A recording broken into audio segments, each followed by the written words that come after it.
भारत जोड़ो यात्रा के 109 दिन हो गए और इस यात्रा में उमड़े जन सैलाब को देखकर भारतीय जनता पार्टी के होश उड़े हुए हैं, लेकिन वो इतने बौखला जाएंगे ये हम भी नहीं जानते थे।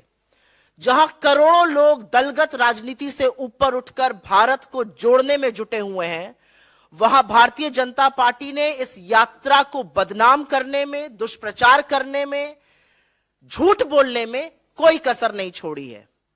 आगे बात करने से पहले आज की बात कर लेनी जरूरी है। भाजपा के नेता कह रहे थे राहुल जी क्रिसमस की छुट्टी मनाने विदेश जा रहे हैं, लेकिन आज कड़ाके की सर्दी में जब भारतीय जनता पार्टी के मंत्री, बददिमाग प्रवक्ता और नेता कंबल ओढ़कर भारत को तोड़ने में लगे थे, तो राहुल जी महात्मा गांधी की समाधि पर, नेहरू जी की समाधि पर, इंदिरा जी की समाधि पर, राजीव जी की समाधि पर, चौधरी चरण सिंह की समाधि पर और अटल जी की समाधि पर नमन कर कर अपनी तपस्या पूरी कर रहे थे। शास्त्री जी की समाधि पर भी। और यहां पर जयराम सर ने कुछ दिनों पहले बोला था कि इनको माफी मांगनी चाहिए ये झूठ बोलने के लिए।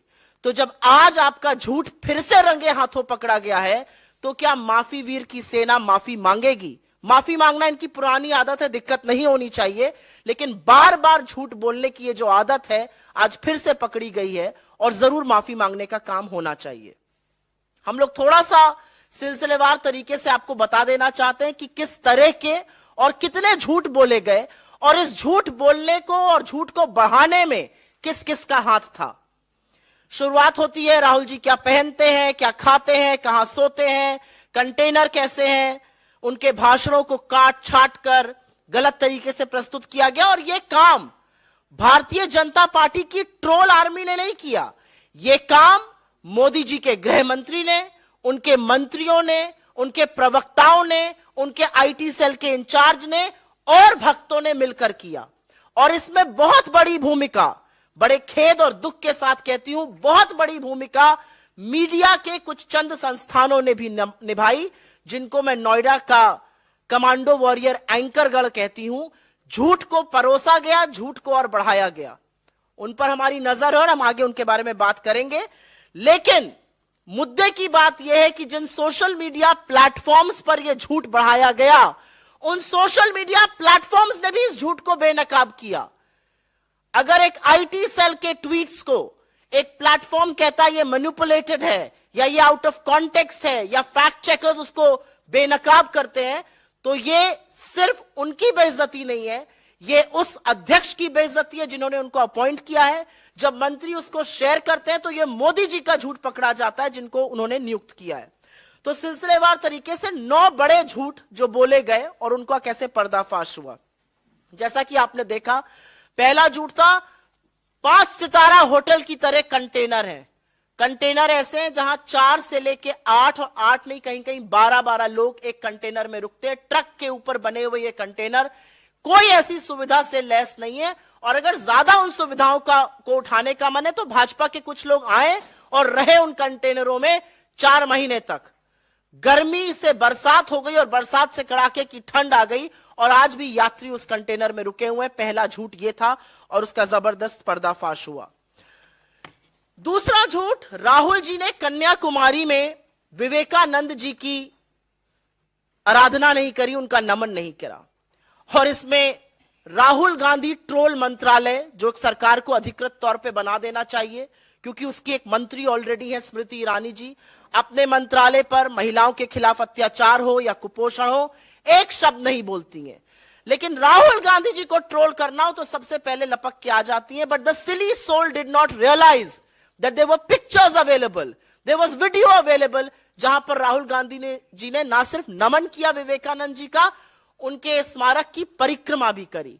तो उनका झूठ पकड़ा गया। लेकिन मैं ये जरूर बोलना चाहती हूं कि जहर उगलना राहुल गांधी के खिलाफ एक बात है, आप संविधान की शपथ लेकर एक मंत्री बनी है, आपका मंत्रालय जरूर बदलकर राहुल गांधी ट्रोल मंत्रालय बना देना चाहिए।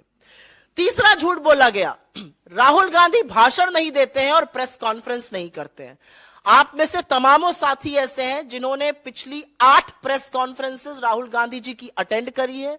उन्होंने तमामों जनसभाएं करी हैं, कई नुक्कड़ सभाएं करी हैं जहां पर वो लगातार भाषण देते आए हैं और बिना टेलीप्रॉम्प्टर के भाषण दे रहे हैं। और बिना सवाल जवाब एक्सचेंज हुए जिसका मन आता है वो सवाल पूछता है, कोई सवाल पहले से नहीं आता है और लगातार सरकार को घेरने का काम कर रहे हैं। यह अलग बात है कि उनके भाषणों से सरकार की नींद गायब है। और एक बात और है, 8.5 साल से ऊपर हो गए, मोदी जी ने एक भी प्रेस वार्ता नहीं करी, बिना टेलीप्रॉम्प्टर के बोलते नहीं है, टेलीप्रॉम्प्टर फेल होता है तो मोदी जी ढेर हो जाते हैं। तो उनके लोगों को लगता है कि जैसे वो है वैसी दुनिया है, लेकिन ऐसा है नहीं। राहुल गांधी जी ने 8 प्रेस कॉन्फ्रेंसेस करी हैं, आगे भी करेंगे और लगातार भाषण देकर इस सरकार की बखिया उधेड़ रहे हैं। एक बहुत बड़ा झूठ बोला गया, यह चौथा झूठ है कि राहुल जी दक्षिण में सिर्फ चर्च गए। यह वही बोल सकता है जो ना हिंदुस्तान को समझता है, ना हमारे देश की संस्कृति को समझता है, ना दक्षिण की मान्यताओं को समझता है, ना दक्षिण के मंदिरों के बारे में जानता है। वैसे तो राहुल जी तमामों हर उस जगह गए जहां इंसान जाकर आस्था से सिर झुकाते हैं, चाहे वो मंदिर हो, गुरुद्वारा हो, दरगाह हो, मस्जिद हो या चर्च हो। लेकिन क्योंकि यह झूठ परोसा गया तो दक्षिण भारत के कुछ मंदिरों का जिक्र यहां पर करना जरूरी है। केरल का श्री नारायण गुरु समाधि शिवगिरी मठ, माता आनंदमयी का आश्रम, थुरवूर मंदिर, कर्नाटक में श्री कंठेश्वर मंदिर, सुतूर मठ, चामुंडेश्वरी देवी का मंदिर, आंध्र प्रदेश में श्री महायोगी लक्ष्मा अव्वा का मंदिर, श्री राघवेंद्र स्वामी मठ, महाराष्ट्र में गुरुद्वारा यादगारी बाबा जोरावर और फतेह सिंह जी, तख्त सचखंड श्री हजूर अचलनगर साहिब, गजानन महाराज मंदिर, मध्य प्रदेश में ओंकारेश्वर, नर्मदा का घाट और श्री महाकालेश्वर के तमाम उन मंदिरों में गए जहां हम और आप जैसे लोग जाते हैं और आस्था से इस देश की सुख और समृद्धि की कामना करते हैं।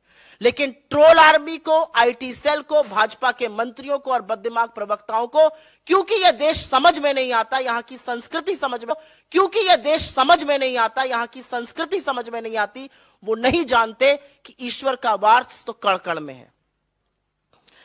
5वां बड़ा झूठ परोसा गया कि भारत जोड़ो यात्रा में पाकिस्तान जिंदाबाद के नारे लगे। क्योंकि मंदिरों से दाल गली नहीं तो चिर परिचित स्क्रिप्ट आ गई पाकिस्तान की। वो झूठ भी पर्दाफाश हुआ। हमने एफआईआर भी करी उन लोगों के खिलाफ, क्योंकि यह बताना जरूरी था कि कांग्रेस जिंदाबाद को तोड़ मरोड़ कर आईटी सेल ने पाकिस्तान जिंदाबाद बनाकर प्रस्तुत किया था। छठा झूठ, और यह बहुत बड़ा झूठ था और यह आप सब लोग जानते और समझते हैं, कि राहुल गांधी जी ने नर्मदा मां के तट पर उल्टी आरती करी। अगर बेचारे ट्रोल आर्मी, आईटी सेल के हेड, ये मंत्री 7वीं कक्षा में जाकर थोड़ा पढ़ लेते स्कूल में तो लैटरल इन्वर्जन समझ जाते। जब आप आरती ऐसे करते हैं जो सही तरीका है करने का, तो वो कैमरे पर हमेशा उल्टी ही दिखती है, क्योंकि पी कैमरे पर 9 दिखता है। ये लैटरल इन्वर्जन होता है। लेकिन इस पर भी ये नहीं टिके। ये तब चुप हुए जब मोदी जी के तमामों वीडियो सामने आ गए और महामानव भी उल्टी आरती करते नजर आ रहे थे। आरती तो दोनों लोग सीधी कर रहे थे, लेकिन जब महामानव का चित्र सामने आया तो पूरी की पूरी ट्रोल आर्मी उसके बाद चुप हो गई। तो कहने की बात यह कि आप ट्रोल करने राहुल गांधी जी को जाते हैं, बखिया आप मोदी जी की उधेड़ लेते हैं, पता नहीं किसकी सुपारी लेके कौन काम कर रहा है यहां पर। उसके बाद 7वां झूठ बोला गया कि एक लड़की थी, उसने पाकिस्तान जिंदाबाद के नारे लगाए थे, उससे राहुल गांधी जी मिले। सर्वथा झूठ। इसको फैक्ट चेकर्स ने चेक किया, उसको सोशल मीडिया प्लेटफॉर्म्स ने गलत ठहराया। जिस लड़की ने ऐसा किया था, यह गलत नारा लगाया था, उसका नाम अमूल्या लियोना था। जिस लड़की से राहुल गांधी जी मिले वो Kerala student union of India की लीडर है, मीवा एंड्रोलिया। बेचारे भक्तों को चश्मा भी खरीदना चाहिए और हर छोटे बाल वाली लड़की को एक नहीं समझना चाहिए। 2 अलग अलग लड़कियां थी, उनके खिलाफ झूठ बोलकर अपनी मूर्खता का तो परिचय दिया ही, साथ में चश्मे का बढ़े नंबर का भी परिचय दिया। 8वां झूठ एक बोला गया, बड़ा भयावह झूठ था ये, कि यात्रा में यात्री जो है वो शराब पीकर निकल रहे हैं। असलियत ये थी कि ये मालाबार होटल एक चाय की दुकान है। हम लोगों ने उसकी जीपीएस लोकेशन भी रिलीज करी और वहां पर ओछिरा कोल्लम में यह दुकान थी। वहां पर चाय ब्रेक के लिए सब लोग निकले थे और वहीं से यात्रा की पुनः शुरुआत हुई थी। वहां के एक वीडियो को गलत तरीके से प्रस्तुत किया गया। इतने झल्लाए, इतने बौखलाए हुए ये लोग हैं कि चाय पीना इनको मदिरा नजर आता है, जैसा कि इनकी रैलीज में होता है। आज के लिए हम नवा और अंतिम झूठ आपके सामने बता रहे हैं, और ये कुछ ही दिन पहले हुआ। फेक न्यूज के सरगना बीजेपी के आईटी सेल के हेड, उन्होंने ट्वीट करते हुए बोला, और तमाम लोग उसके बाद उसको फैलाने लगे, उसमें से कुछ चरण चुंबक एंकर भी थे, कि कैसे पूर्व केंद्रीय मंत्री भंवर जितेंद्र सिंह जी ने राहुल गांधी जी के जूते के फीते बांधे।